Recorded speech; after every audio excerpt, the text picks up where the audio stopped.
Baik, selamat datang. Perkenalkan nama saya Marvin Maximilian, NIM 1311813, mahasiswa jurusan Teknik Mesin ITB.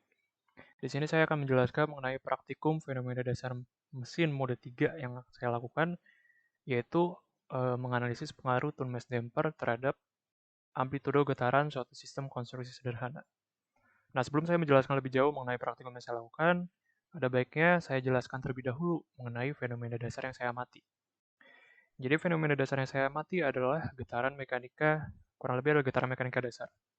Nah, terkhusus ya, suatu konsep yang dinamakan dengan Tun-Mesh damper, di mana pada kenyataannya konsep ini sudah banyak diaplikasikan di dunia engineering, terutama di gedung-gedung pencakar langit. Nah, kenapa gedung pencakar langit? Karena gedung pencakar langit itu biasanya memiliki konstruksi yang ketinggiannya besar, namun kalau lihat dari rasionya, dia memiliki massa yang tergolong ringan. Akibatnya, gedung-gedung tersebut rentan mengalami getaran akibat angin maupun gempa bumi. Nah, oleh karena itu, ditemukanlah suatu konsep damper bermassa yang bisa diatur. Jadi, Tun-Mesh damper itu adalah sebuah massa berukuran besar yang dia bertindak sebagai pendulum dan dia memberikan damping force atau dia bisa menyerap vibrasi dari struktur itu. Jadinya getarannya bisa diredam atau diminimalisir. Nah, eee, fungsinya apa? Sebenarnya fungsinya atau bahasanya adalah apa efeknya? Efeknya adalah tentunya untuk pengunjung-pengunjung gedung pencakar langit tentunya biasanya eee, dia akan lebih nyaman karena getarannya itu lebih diminimalisir. Kalau dilihat dari strukturnya juga, struktur gedungnya akan cenderung lebih aman karena aman dari eee, kerusakan akibat getaran. Seperti itu. Oke, jadi seperti yang saya sebutkan sebelumnya, jelas bahwa di sini saya mencoba untuk mereplikasikan eh, fenomena dan konsep yang sudah saya sebutkan tadi dalam bentuk yang lebih sederhana. Dengan tujuan sebagai berikut. Jadi, yang pertama adalah saya ingin mencoba untuk mengukur data sinyal respons getaran yang diperoleh dari sistem konstruksi sederhana. Nah, data sinyal respons getaran tersebut dapat di turunkan menjadi beberapa parameter, yaitu yang pertama amplitudo, frekuensi getaran alami, dan damping rasio. Nah, tujuan kedua adalah untuk mengetahui pengaruh dari pemasangan Tun-Mesh damper terhadap amplitudo yang getaran yang dihasilkan. Jadi, amplitudo getaran di tujuan satu nanti akan dibandingkan dengan amplitudo getaran apabila dipasangkan dengan Tun-Mesh damper, atau struktur itu dipasangkan dengan Tun-Mesh damper. Kurang lebih seperti itu. Nah, saya akan sedikit menceritakan mengenai sistematika alat perancangan. Jadi, sistematika alat perancangan saya, praktikum ini dibagi menjadi dua, yaitu sistem konstruksi sederhana dan sistem alat ukur. Sistem konstruksi sederhana itu dibagi menjadi atau terdiri dari beberapa alat. Yang pertama ada triplek, ada dowel, ini untuk penyangganya, dan pendulum. Pendulum ini sebenarnya yang akan dipasangkan, kalau bisa dilihat di sini ada bracket atau siku L, yang dimana ini bagian atasnya yang di sini. Ini akan dipasangkan dengan pendulum seberat 150 gram. Nah, bagaimana dowel ini bisa menyangga? Di sini bisa terlihat bahwa saya melubangi keempat sudutnya sebesar diameter dari dowel tersebut. Dowelnya ini panjangnya sekitar 60 cm. Nah, untuk sistem alat ukur, saya menggunakan sensor ukur akselerometer dengan bantuan Arduino Uno sebagai microcontroller atau unit pemrosesan.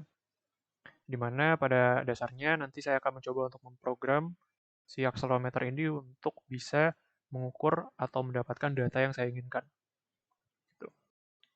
Oke, lanjut aja. Ya, jadi di sini bisa ada sedikit video terkait dengan skema alatnya. Di sini bisa terlihat jelas bahwa saya memasangkan akselerometer di puncak dari sistem konstruksi. Di mana akselerometer ini akan terhubung dengan Arduino melalui jumper cable. Ini cukup panjang karena memang dowelnya itu 60 cm gitu ya. Nah, Arduino ini kemudian akan dihubungkan dengan laptop melalui USB kabel untuk data akuisisi.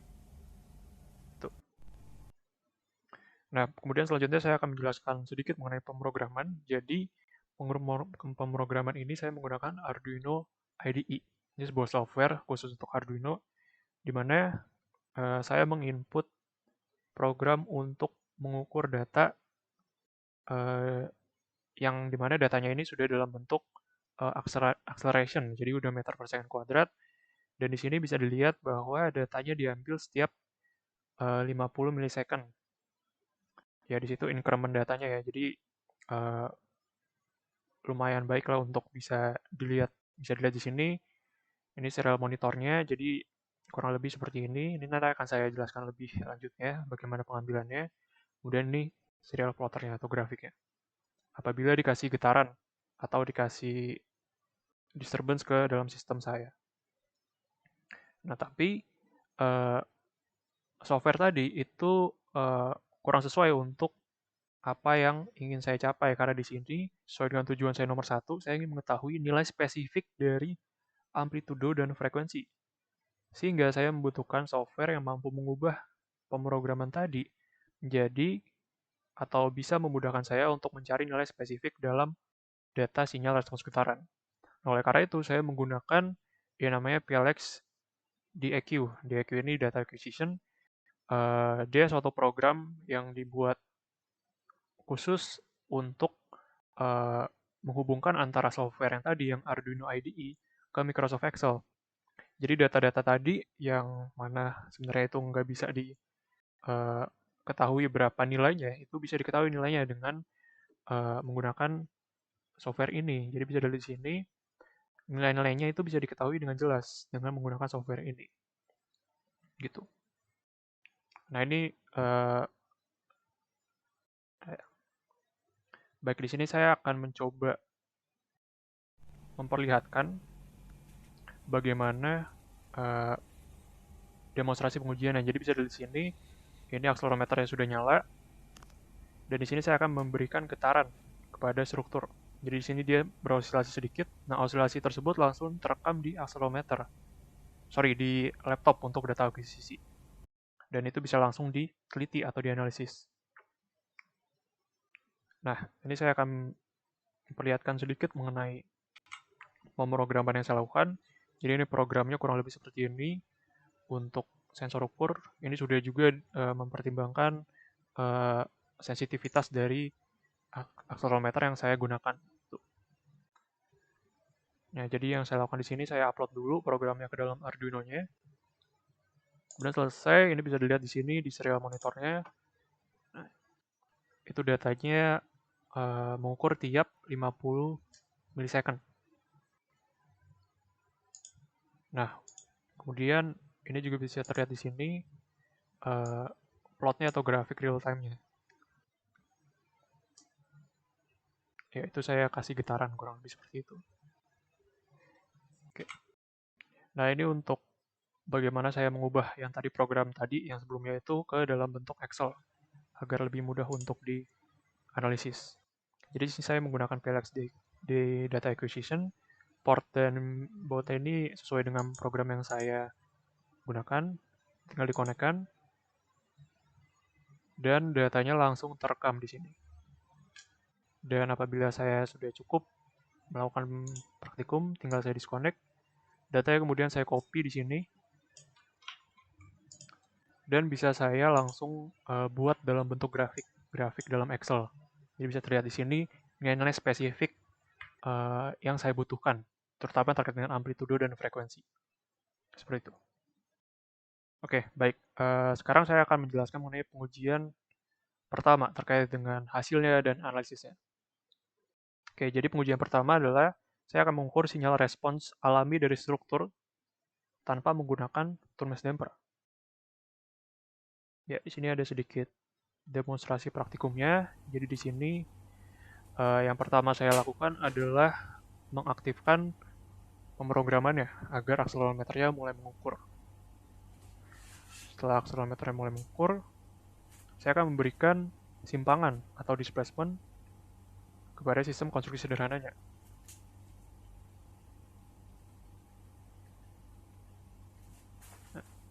Dia akan berosilasi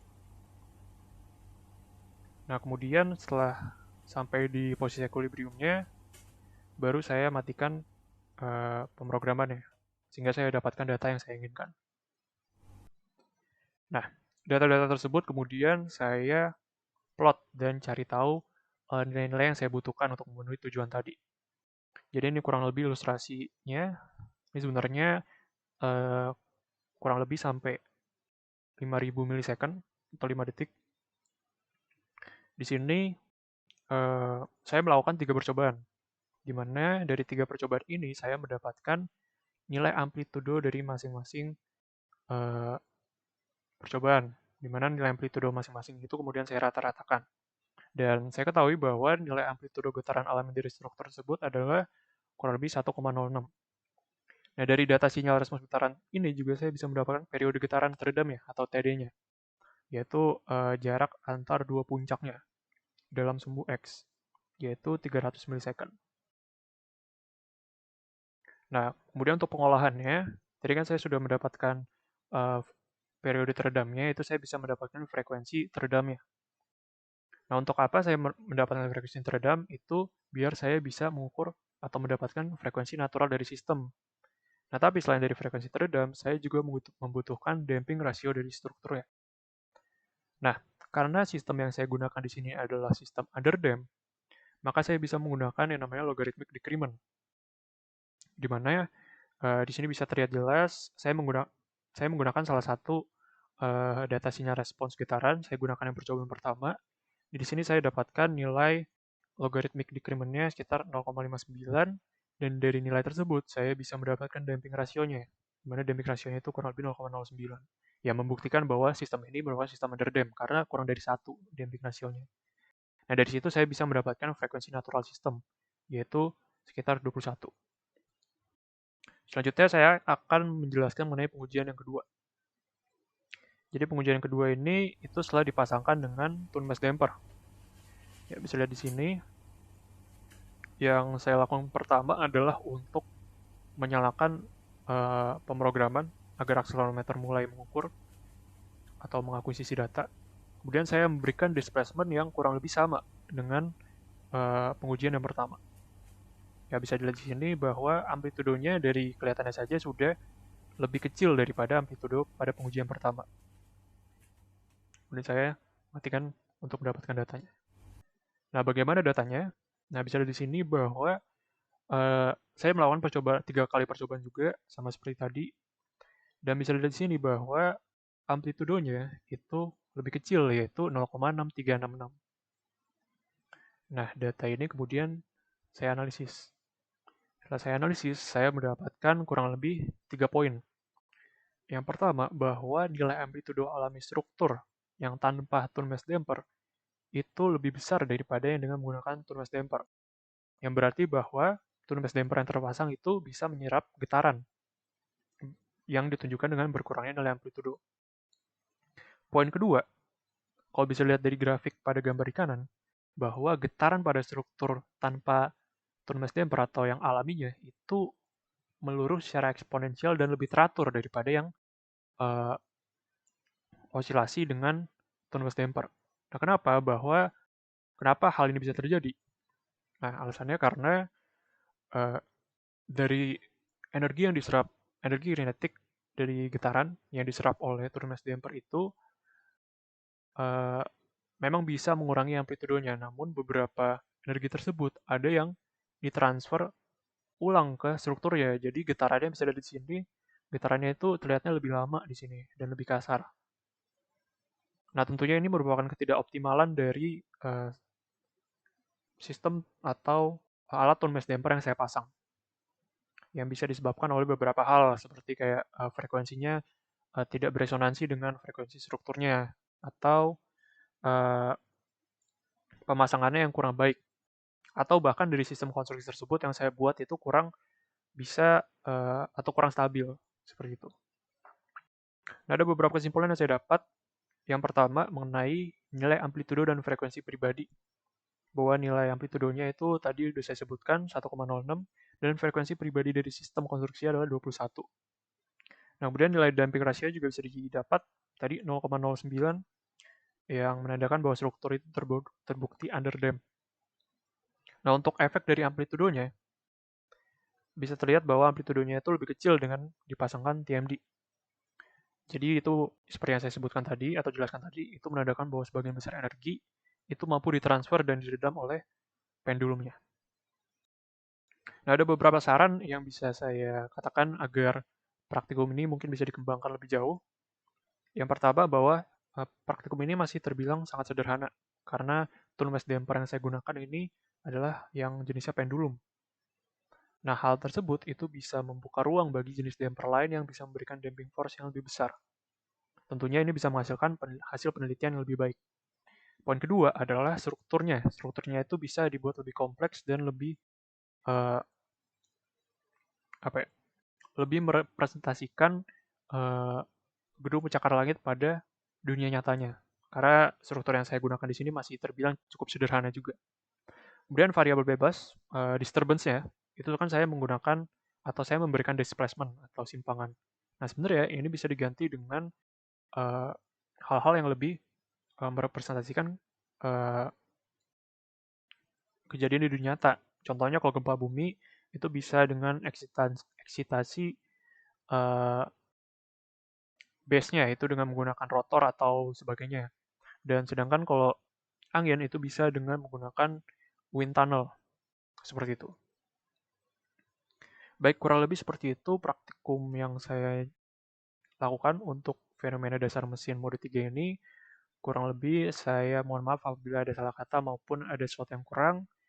Terima kasih. Semoga bermanfaat.